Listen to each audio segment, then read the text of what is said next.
if you're trying to lose weight, burn off blood sugar, get type 2 diabetes or pre-diabetes in the dustbin of your history. Okay, fasting is something that has the ability to do that. Fasting, I would say, is not work. Like, what is fasting? This is what I think about a lot. Fasting is nothing. Fasting is openness. Fasting is empty space.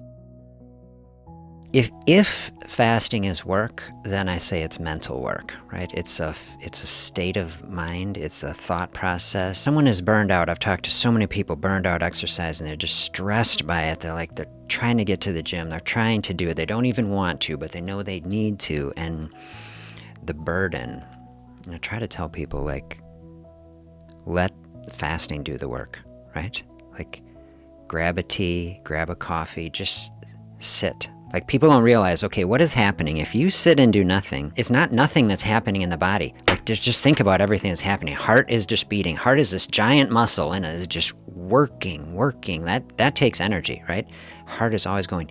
Brain, like 20% of our metabolic demand at any point is just keeping the lights on, in our consciousness. Breathing in and out, there's a muscle, a diaphragm, contract and relax, contract and relax. All this stuff takes energy, to go in. It's 98 degrees in here, it's 70 degrees out here. It's like a furnace, it's always running.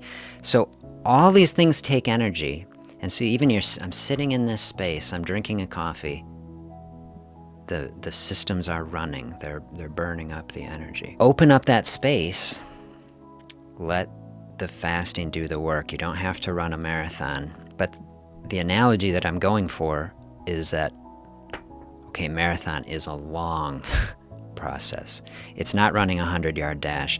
It's not starting in January and going so intense that by 100 yards you can barely breathe, and then you got to stop and take a break, right? You go on YouTube and you watch videos on like how people fail running a marathon. They start out too fast. They go at a pace that they cannot maintain. It's not sustainable.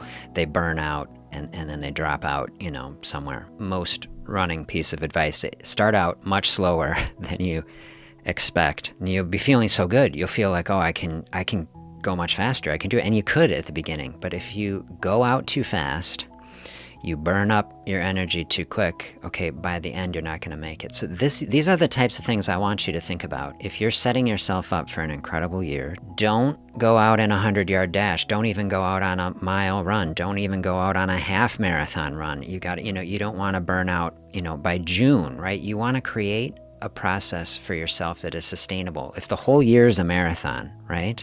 January is not the marathon. January is where you can burn yourself out like a sprint. See the whole year. You see what is happening in your life. Map it out. This is what you do in the marathon. You map it out. You know where you're going. You know what pace you're going to be running. Decrease the intensity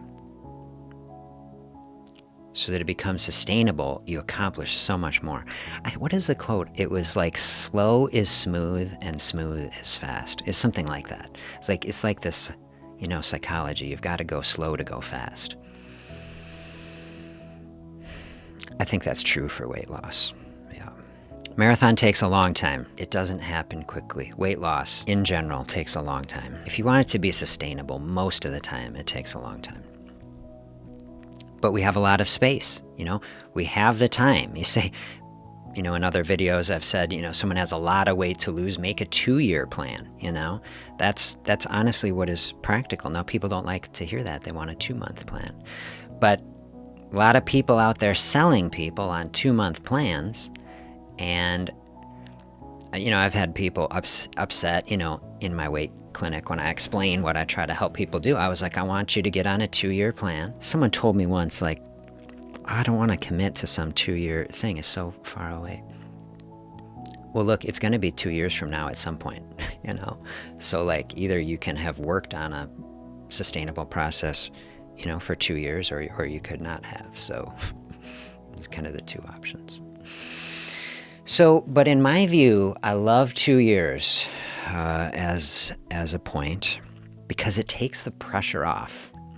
It really takes the pressure off. You don't hardly have to accomplish anything by 2 months from now. If you can have any momentum going by 2 months from now, and you say, hey, I'm on the right track, And if you're not stressed by that, that's like starting the marathon out easy. Like, we're just rolling along. We're having a jog. Everything's okay. We're not burning out. This is how you really get in a habit.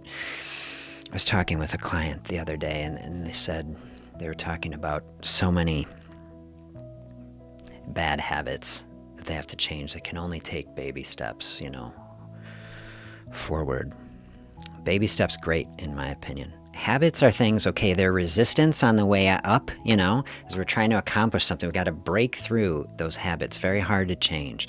Okay, but they become support, and the habits support us once we get them in the right spot. So you start building healthy habits slowly, sustainably. They compound and they support you. Take the pressure off, make things as easy as possible. That's one side, Then the other thing, okay, running a marathon, also, it's very hard. People do hard things. I want to inspire people to do, challenging and difficult things, really accomplish something, that is what I want. So I hope nobody has to go out and run a marathon, right? I don't advise anyone to do it if it's not your thing. But I do hope people feel encouraged by saying, oh, look, man, here's somebody, they're going after it. Maybe I can make this change in my life. What is the change? As I'm talking about, okay, make a change. What comes in your mind? Does something come in there where it's like, oh, I think I need to do this. Like, I need to commit to just doing this simple thing. Maybe it's just opening up another couple hours of space in your day, food-free. Grab a pleasant beverage of choice, calorie-free, and just give your body the space to use the energy that is already within it. It's there waiting to be released. Let the body fat, let the stored blood sugar, let it fulfill its natural purpose. It's there to power you. And you give the body that space. And my experience, both personally and with other people, is that beautiful things, healthy things can happen.